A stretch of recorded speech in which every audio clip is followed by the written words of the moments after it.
Boa noite, pessoal. Vamos dar continuidade então à nossa formação. Hoje, a Virgem Maria nas Sagradas Escrituras, a parte 2. Ontem nós terminamos a nossa formação, a última formação que tivemos, nós encerramos os Evangelhos, né? Vimos o Antigo Testamento, também vimos o, o Novo Testamento, os Evangelhos, que falam a respeito então de Nossa Senhora. E hoje nós vamos olhar então Atos dos Apóstolos, Gálatas e Apocalipse. E depois, né, consequentemente, vamos ver também em diante as figuras de Nossa Senhora no Antigo Testamento. Ok? Então quero que vocês acompanhem comigo e vamos fazer esse caminho juntos. Tá bom? Bom, nós ontem então terminamos com os evangelhos. Gostaria então agora de continuar falando a respeito de Nossa Senhora no Ato dos Apóstolos. No capítulo 1, versículo 14 do Ato dos Apóstolos, né, nos diz que os discípulos estavam reunidos com Maria, a mãe de Jesus. E Maria estava presente ali. O que significa é, esta presença de Nossa Senhora, né, ali na igreja nascente, ou seja, em Pentecostes? Significa, bom, que ela tem um papel importantíssimo. Porque se Nossa Senhora não estivesse ali, né, alguns santos, né, da igreja dizem justamente isso. Como o Espírito Santo veio sobre ela para gerar o Filho unigênito, também o Espírito Santo veio sobre ela para gerar a igreja. Então, ali no cenáculo é como se ela fosse um para-raio. Né, um para-raio. Ela atrai, né, sobre aquele local, sobre aquele lugar, o seu divino esposo, o Espírito Santo. Então, a presença de Nossa Senhora na igreja nascente justamente mostra que o Espírito Santo desce sobre Maria e também desce sobre os apóstolos, porque agora ela vai gerar a igreja. Ela vai gerar a igreja. Nossa Senhora vai gerar a igreja. Então, ela está presente no cenáculo com os 12. O Espírito Santo vem, né, sobre eles, sobre também os discípulos que estão ali. E então ela tem o papel de mãe da igreja, ou seja, ela vai gerar a igreja. Isso tem que ficar muito claro porque é a última vez, né, é a última menção que nós temos aqui em relação a Nossa Senhora. É a última menção. E isso é muito importante, porque ela encerra, podemos dizer assim, na Sagrada Escritura, a sua presença no momento mais importante, um dos momentos mais importantes, que é o envio, que é o Espírito Santo que vem para dar impulso, né, santificar, guiar, governar a igreja agora. E ela está ali. Então, Atos capítulo 1, versículo 14. Maria agora é a mãe da igreja. Né? Ela gera a igreja.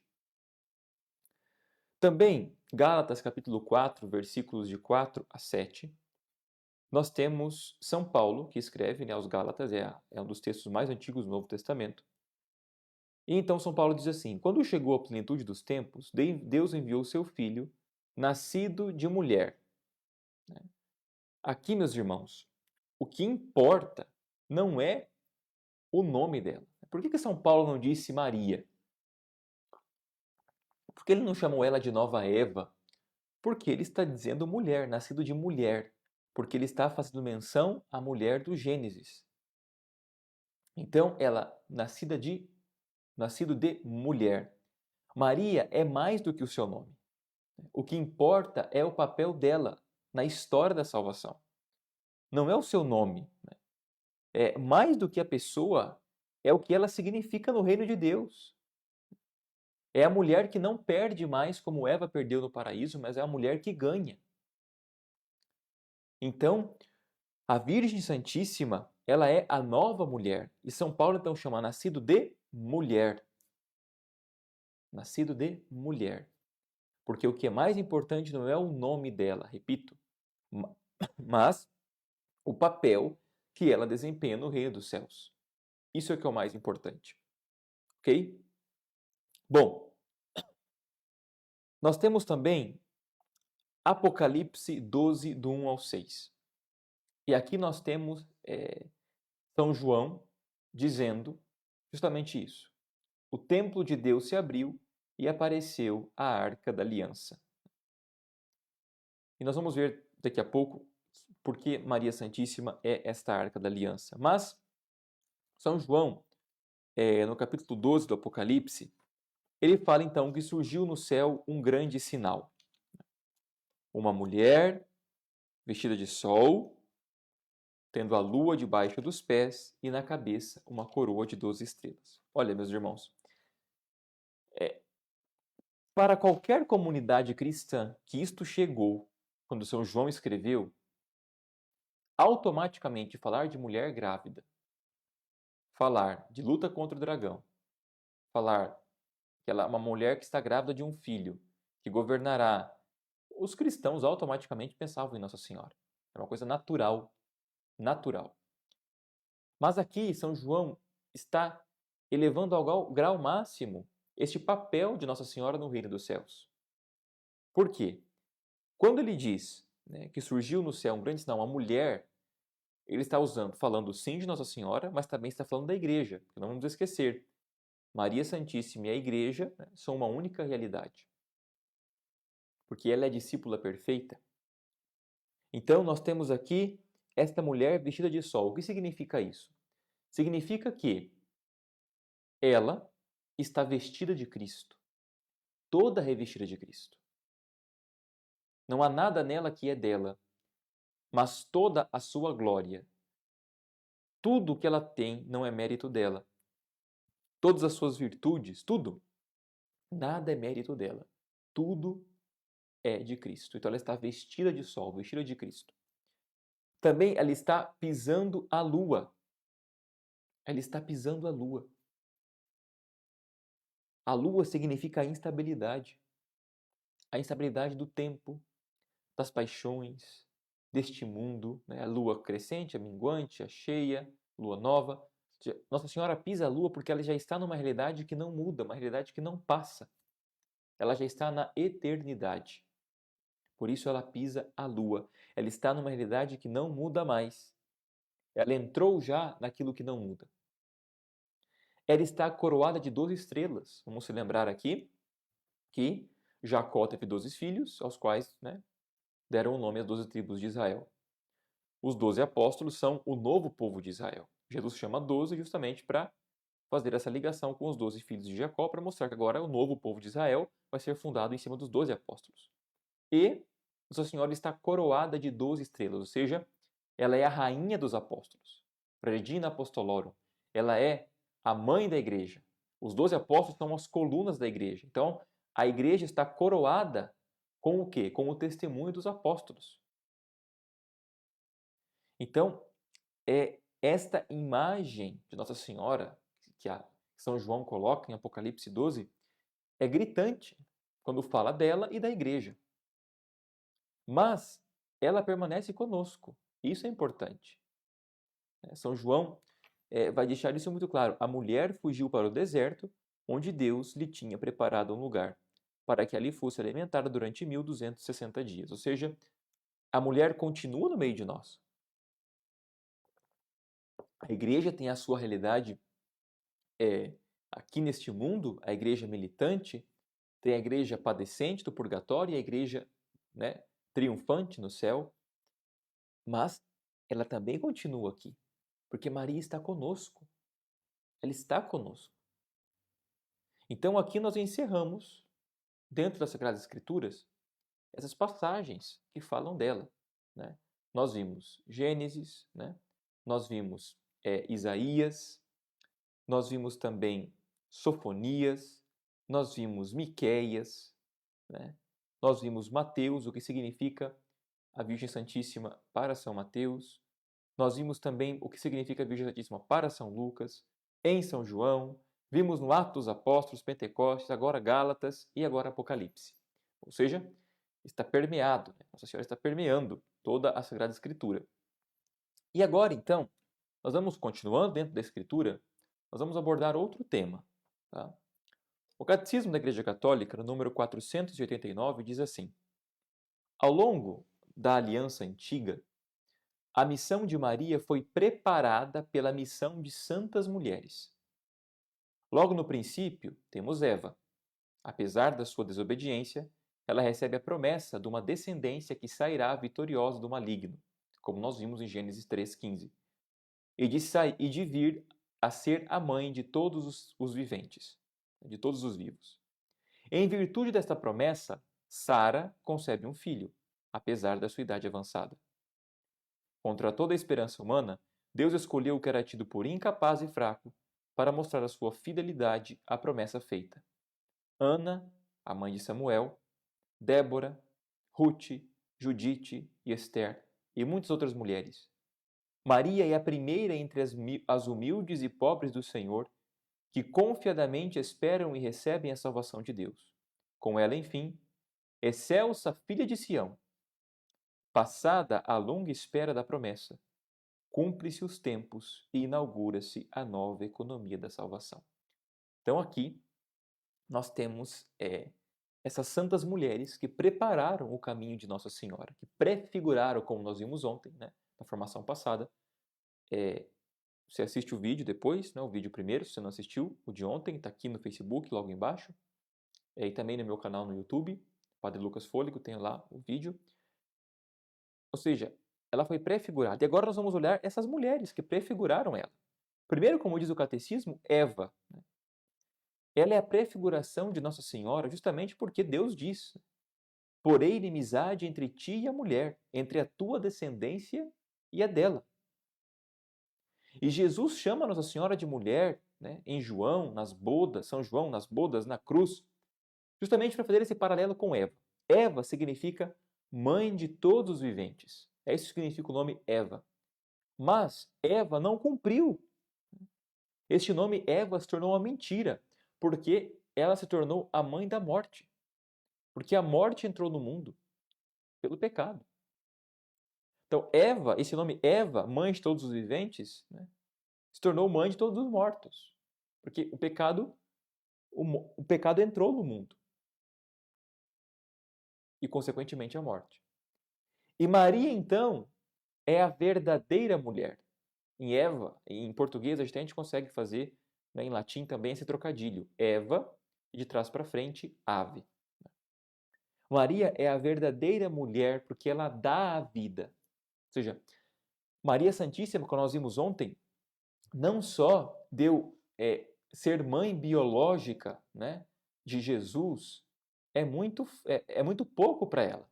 Ser mãe biológica de Jesus é muito pouco para ela. Maria é muito mais que ser mãe biológica de Jesus.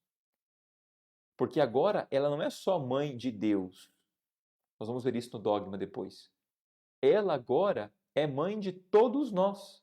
Porque ela é pelo bendito fruto do ventre dela que o pecado, né, original pode ser apagado pelo batismo. A salvação veio pelo filho dela. Pelo filho bendito dela. E é pelo bendito fruto dela que nós temos a vida agora. Né? Mortos para o pecado, vivos para Deus. Então, ela sim carrega o verdadeiro nome de ser Maria, né? A mãe, a nova mulher, a que levou a efeito, né, a promessa que Deus realizou no Gênesis, né, por inimizade entre ti e a mulher, entre a tua descendência e a descendência dela. Então, Maria é a nova Eva. Se Eva desobedeceu, Maria obedece. Se Eva tomou o fruto, Maria entrega o fruto do seu ventre. Se Eva conduz Adão ao pecado, Maria conduz o seu filho a realizar o milagre das bodas. Vocês percebam, meus irmãos, como é importantíssimo nós conhecermos a Escritura para vermos a antecipação, a prefiguração e a realização. Também nós temos a Sara. Sara, meus irmãos, Sara, né? Não sei se sabem, Abraão e Sara, Sara não podia conceber, né? E já na velhice, Deus deu a graça dela ter o seu filho Isaque, seu filho único Isaque. Né? Então, o que acontece ali? Em Sara, nós temos justamente duas coisas importantes. A primeira, né? A primeira, que para Deus nada é impossível. Ou seja, Maria concebeu do Espírito Santo. Aos olhos humanos isso é impossível. Ela ficou grávida por ação do Espírito Santo. Ela é virgem antes, durante e após o parto, por graça de Deus. Então, a Virgem Maria, nela se realizou aquilo que é impossível aos olhos do mundo. Como também em Sara, porque para Deus nada é impossível. Mas Sara duvidou. Sara duvidou de que ela poderia ter este filho. E Maria não duvida. Maria não duvida. Ela pergunta ao anjo como vai se fazer isto se eu não conheço homem algum, justamente porque ela já tinha feito o voto de virgindade. Mas ela não duvida do anjo. Ela diz sim. E como Sara é mãe também do antigo povo, se Abraão é o pai da fé, Sara, né, dá à luz a Isaac, e de Isaac, Jacó, e aí os 12 filhos de Jacó, e nós temos, né, toda a descendência do povo de Israel, o antigo povo de Israel. Sara é a mãe do antigo povo de Israel. Maria agora, ela é a mãe do novo povo de Israel. Né? Ela é a mãe do novo povo de Israel. E isso aqui é muito importante também. Então, Sara também prefigura. Né? Gênesis 18, do 13 ao 14. Ok? Temos aqui Sara, que também prefigura. Também nós encontramos aqui Judite. Judite. Judite, né, era judia. Que vocês podem ler no livro de Judite depois, na Sagrada Escritura, é bem curto. Vocês podem ler a história de Judite. Né? É bem curto. Judite era judia. E era uma mulher muito virtuosa. Bela e santa. Né? Bela e santa, como diz a Escritura. Ela, né, bom, qual é o contexto? O povo de Israel está cercado, tá? Betúnia era uma cidade importantíssima, ao qual se Betúnia caísse, o povo estava perdido. Ou seja, se Betúnia cai, Judá já era. Né? O rei assírio ia entrar ali. Ela já estava toda cercada, né, sitiada, e então Judite vai até Ofer, que é o rei da Síria, que é o rei da Síria. Ou seja, o rei que estava comandando um ataque a Betúnia, ao povo de Israel, da qual Judite fazia parte. E então Judite o engana, né? Ela o seduz, leva ele lá, e aí ela, né, crava aqui nas têmporas dele, né, uma estaca, mata ele, né, e lhe arranca a cabeça. E aí depois os louvores a Judite são os seguintes. A própria Escritura canta isso. Tu és a honra de Israel. Tu és a honra da humanidade. Porque Maria Santíssima é aquela que pisa a cabeça de Satanás. Lembra no Gênesis? Tu lhe pisarás a cabeça, esmagarás a cabeça. Judite também pisou a cabeça do rei da Síria, de Holofer, perdão. Pisa a cabeça dele, arranca a cabeça. E depois o povo canta a sua glória. Tu és a honra de Israel, tu és a honra da humanidade, porque ela salvou aquele povo. Se não fosse ela ali, o que iria acontecer? O Império Assírio ia devastar Betúnia, ia invadir Judá, ia destruir tudo. E ela, matando o rei, ela conseguiu que todo o exército se dispersasse. Então, ela também é uma prefiguração. E a liturgia toma essas palavras, a igreja usa essas palavras para Maria na liturgia. Essas palavras aqui. Tu és a honra de Israel, tu és a honra da humanidade. Porque Maria pisa a cabeça do demônio, pisa a cabeça de Satanás. Ela pisa. Então, Judite também é uma prefiguração. E aí nós temos também a rainha Esther. A rainha Esther. Vocês percebam que a rainha Esther está num contexto muito difícil, em que o povo de Israel ele está subjugado, né? E aí alguém levanta uma calúnia, né? Uma mentira contra o povo, insinuando o rei que ele deveria dizimar o povo de Israel por uma mentira. E Esther, né, vendo que seu povo iria perecer, porque ela era rainha, mas ela era judia. Vendo que o povo dela estava pronto para ser dizimado, o povo dela que estava ali sendo também servindo, né, na servidão ali, ela vai falar com o rei. Mas naquela época, se você entrasse na sala do rei, sem ser convidado, sem ser anunciado, a pena era de morte. E Esther, sabendo que não tinha mais nada a perder, porque o seu povo iria perecer, e a Sagrada Escritura vai mostrar que ela, né, fazia jejuns, ela rezava. Então, impedida por Deus, ela entra na sala do trono. E então o rei olha para a beleza dela, ele se encanta com a beleza dela e estende o cetro, ou seja, dizendo que ela poderia falar, né, que ela poderia dizer. E então Esther diz ao rei, né, eu lhe peço a vida do meu povo, esse é o meu desejo. E então o rei consente. Ou seja, a rainha Esther colaborou com a salvação daquele povo. Quem deu a ordem para não executar o povo foi o rei, mas quem fez o pedido foi ela.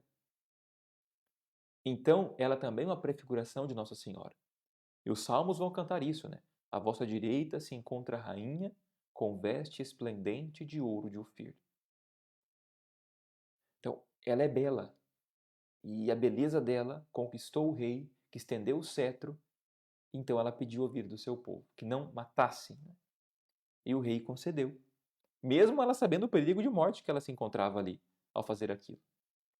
Então, a rainha Esther também é uma prefiguração, porque Nossa Senhora também é essa rainha bela, né, que adentra o local onde está o rei e pede pela vida do seu povo. Né? Eles não têm mais vinho, como nós vimos já. Esse não tem mais vinho que não é no sentido de transformar aquela água somente em vinho, mas dizendo para Jesus, olha, o povo da antiga aliança não tem mais vinho, ou seja, eles não têm mais com que se salvar. Se não for o teu sangue derramado, se não for a nova aliança, então o rei consente. Então, a rainha Esther está ali justamente prefigurando a Nossa Senhora. Bom, nós temos também um objeto que é muito importante para a igreja e que a igreja sempre usou ele para comparar a Nossa Senhora, que é a Arca da Aliança. A Arca da Aliança. Então, para São Lucas, a arca prefigura a Virgem Maria. Tá? Porque o que acontece? Lucas 1, 39, 43 e 56, os versículos, né? Lucas capítulo 1, versículo 39, versículo 43 e 56, nos fala então da ida de Maria à casa de sua prima Isabel e da saudação de Isabel. Né? De onde vem a mãe do meu Senhor? De onde que vem esta... eu não mereço, né, que a mãe do meu Senhor me venha visitar. Então, nós temos um paralelo com 2 Samuel 6, 9 e 11. Tá? Ou seja, Maria vai subir a região montanhosa para visitar Isabel, carregando dentro do seu ventre Deus, né, o Santo dos Santos. E Davi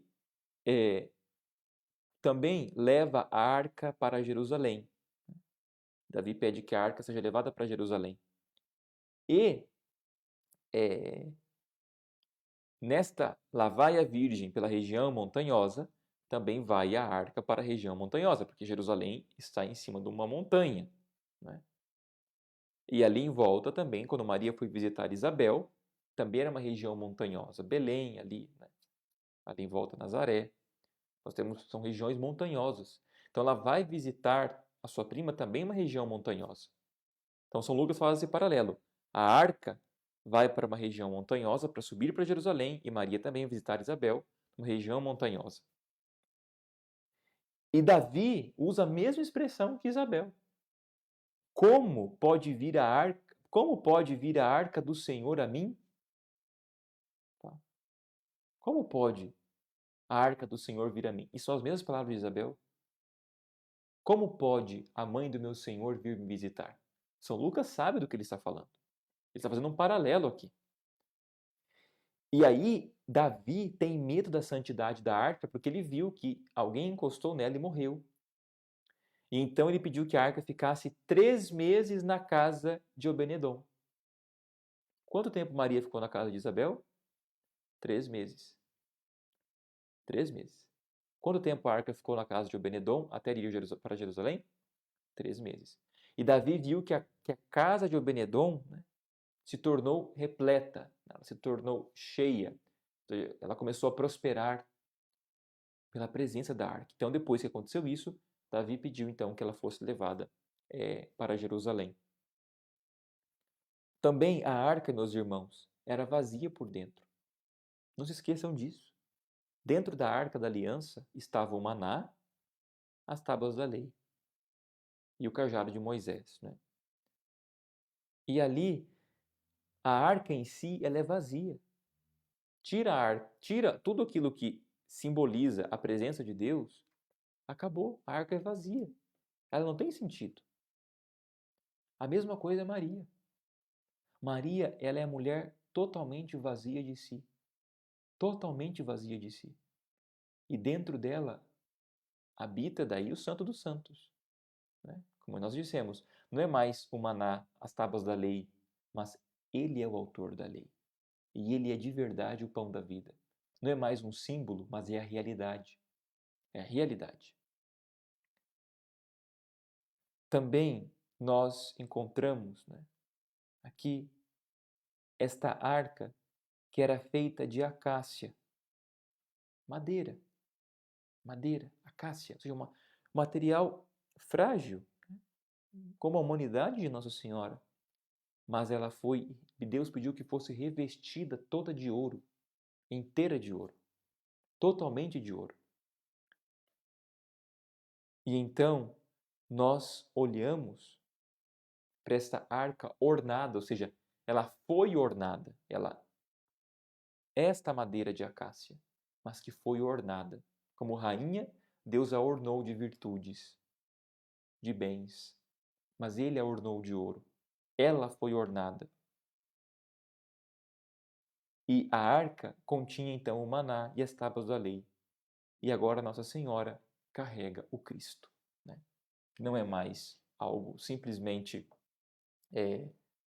assim, um símbolo como farelos de pão em dois pedaços de tábua, de pedra, mas agora ela carrega dentro dela o autor da lei, o Senhor da lei, o que cumpre perfeitamente a lei do amor. E carrega dentro dela não mais o maná, pão, mas o próprio pão da vida, o corpo, o sangue, a alma e a divindade de nosso Senhor Jesus Cristo. Bom, falado isso sobre a arca, nós vamos agora falar sobre a filha de Sião. É outra imagem dela. Filha de Sião. Lucas, né, no capítulo 1, versículos de 26 a 31, Lucas capítulo 1, versículos de 26 a 31, vai narrar toda a anunciação do anjo. Eu queria que vocês pegassem, se tiverem a Bíblia aí, melhor. Se não, anotem e depois vocês olham. Sofonias, capítulo 3, tá? Versículo 14 seguintes. Então, Lucas, capítulo 1, tá? Versículos de 26 seguintes em diante, de 26 a 31. E Sofonias, capítulo 3, versículos de 14 a 17. Tá? Lucas diz assim: Quando Isabel estava no 6º mês, né, o anjo Gabriel foi enviado por Deus a uma cidade da Galiléia chamada Nazaré.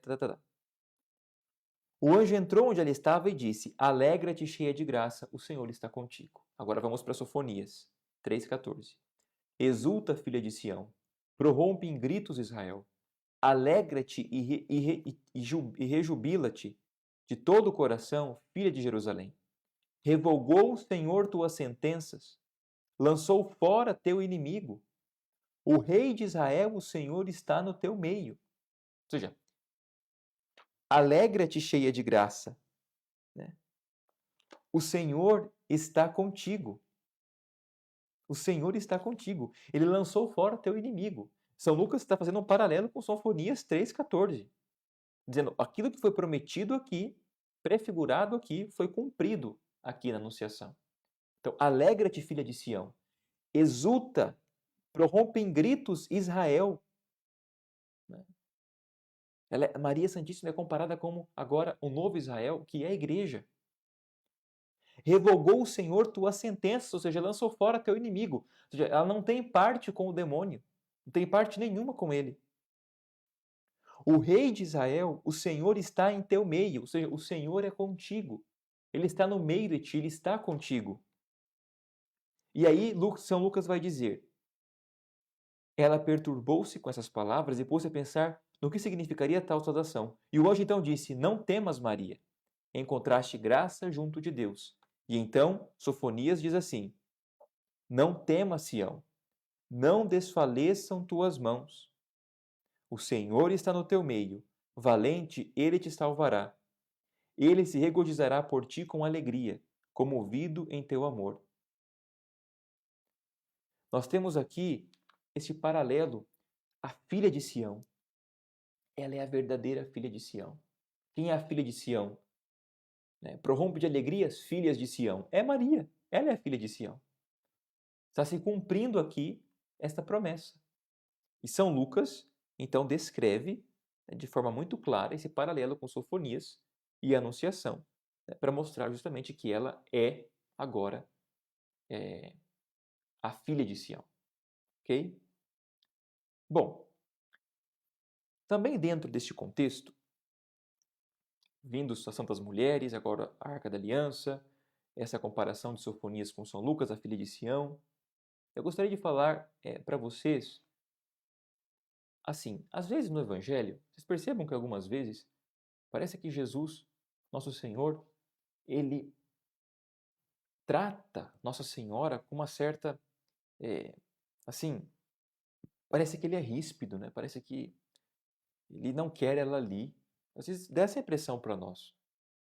Por exemplo, né, em João, capítulo 2, nas bodas de Caná, quando ela diz, eles não têm mais vinho, ele vai dizer, o que há entre mim e ti, mulher? O que há entre mim e ti? A minha hora ainda não chegou. Ou em Lucas 11, 27 e 28, vão dizer, feliz, a mulher vai gritar, feliz o ventre que te trouxe e os seios que te amamentaram.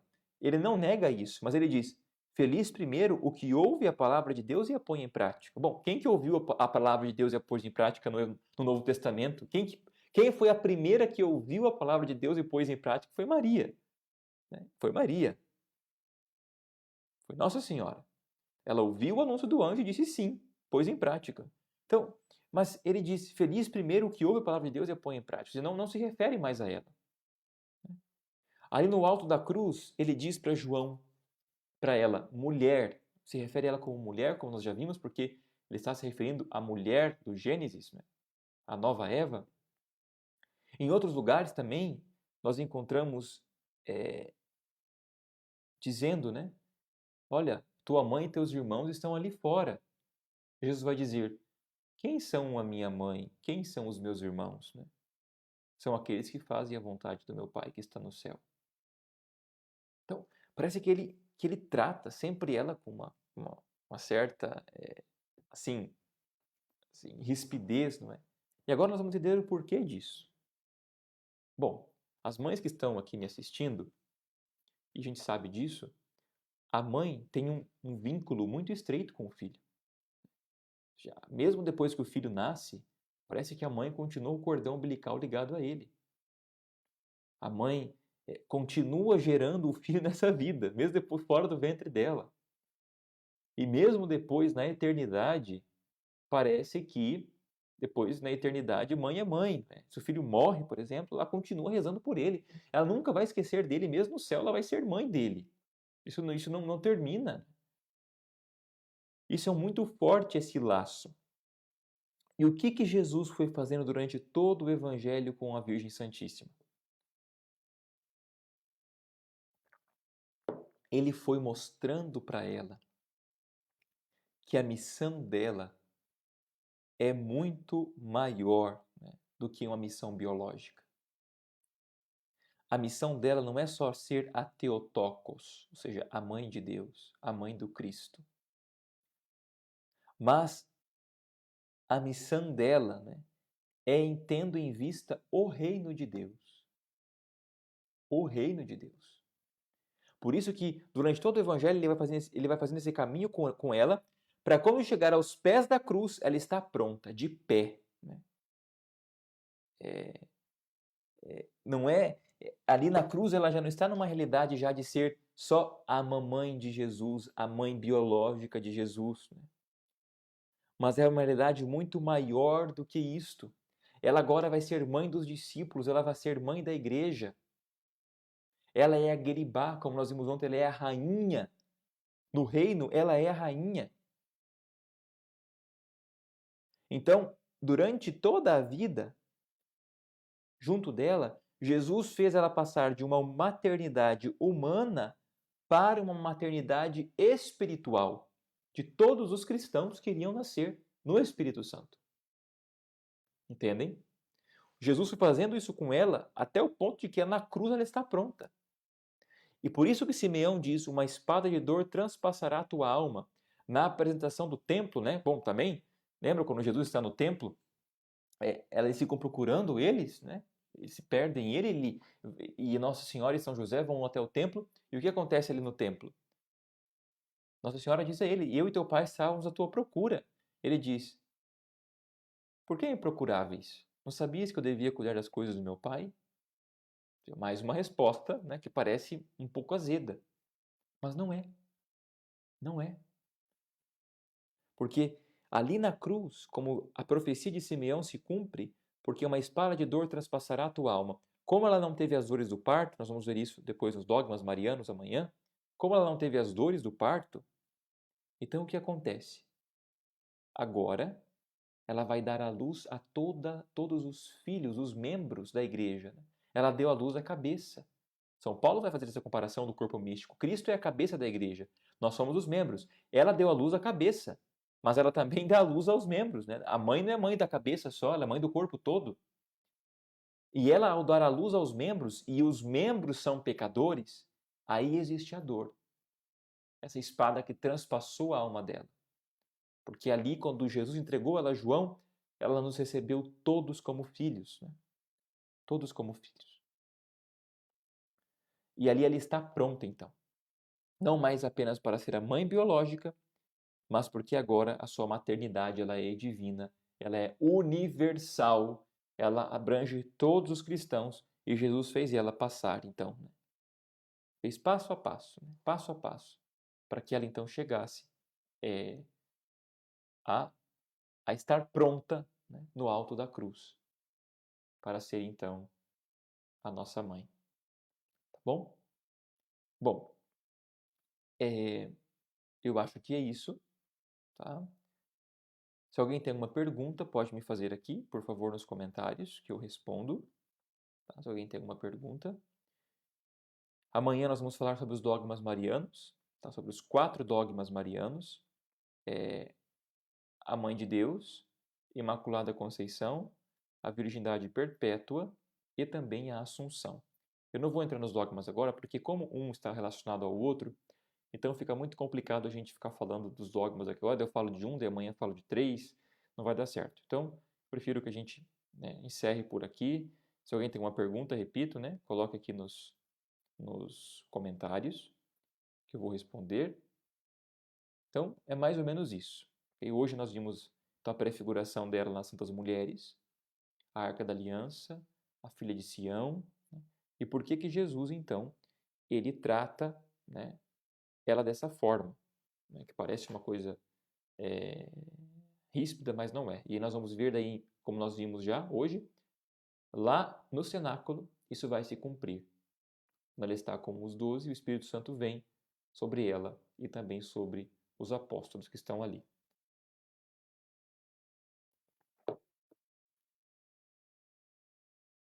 Bom, ninguém tem nenhuma pergunta? Pessoal, então ficou bem explicado, né? Se não tem pergunta, é porque ficou bem explicado.